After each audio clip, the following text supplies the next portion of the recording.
কথা 6 দিয়ে যোগ করলে 8টি ইলেকট্রন আছে তৃতীয় কক্ষপথে একটি, যেহেতু তার একটাই ইলেকট্রন আছে সে একটা ইলেকট্রন তৃতীয় কক্ষপথে রেখেছে, এখানে কোনো অসুবিধা আমরা দেখতেছি না। ঠিক আছে, তৃতীয় কক্ষপথে সর্বোচ্চ ধারণ ক্ষমতা কয়টি? 18টি, সে একটা ইলেকট্রন রাখছে।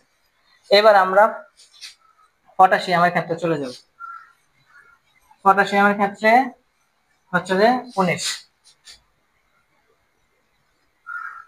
1s2 2s2 2p6, তারপরে হচ্ছে যে 3s1 3p6।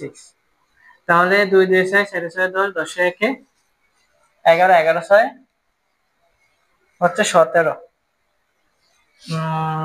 1s2 2s2 2p6 ও সরি 3s2 তো।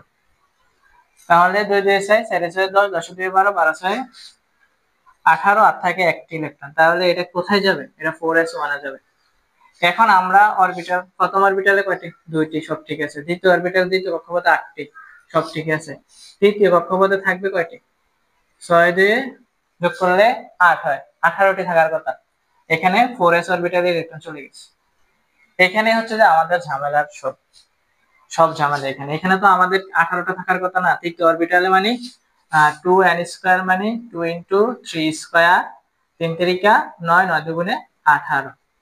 এখানে আছে থাকার কথা 18টি, এখানে আছে 8টি। 8টি থাকার পর 4s চলে গেছে, 4s ইলেকট্রন চলে গেছে। 3 নাম্বার অরবিটালে কেন ইলেকট্রন নাই? তো আমরা ইলেকট্রোনেগেটিভ নীতি জানি। আউটবাউ নীতি অনুযায়ী হচ্ছে যে অরবিটালে শক্তি কম সে অরবিটালে আগে ইলেকট্রন প্রবেশ করে, যে অরবিটালে শক্তি বেশি সে অরবিটালে ইলেকট্রন পরে প্রবেশ করে। তো এখানে আমাদের যে 3s 3p 3d অরবিটাল আছে, 3d অরবিটালে না গিয়ে 4s অরবিটালে কেন ইলেকট্রন গেছে সেটার ব্যাখ্যা আমরা দিতে হবে। ঠিক আছে, আউটবাউ নীতি অনুযায়ী, ইলেকট্রন বিন্যাসের নীতি অনুযায়ী যে অরবিটালে শক্তি বেশি সে অরবিটালে ইলেকট্রন পরে প্রবেশ করে, আর যে অরবিটালে শক্তি কম সে অরবিটালে ইলেকট্রন আগে প্রবেশ করে। তো আমরা অরবিটালে শক্তি নির্ণয় করে নেব। অরবিটালে শক্তি,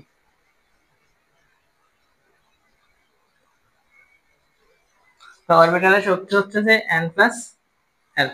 তো এখানে 3d অরবিটাল থাকার কথা, 3d অরবিটালে না গিয়ে 4s অরবিটালে চলে গেছে কেন সেটা সম্পর্কে আমরা 3d এবং 4s। তো 3d এর জন্য n = 3, d অরবিটালের জন্য n = হচ্ছে 2, আর এর মান হচ্ছে n + l 5টি। আর এখানে n = 4 আর l = s অরবিটালের জন্য 0। তো n + l, তাহলে 4 + 0 এখানে হচ্ছে 4, তার মান হচ্ছে 4, তার মান হচ্ছে 5। এই কারণে 4s অরবিটালে ইলেকট্রন আগে প্রবেশ করছে। এই কারণে আমরা বলতে পারি যে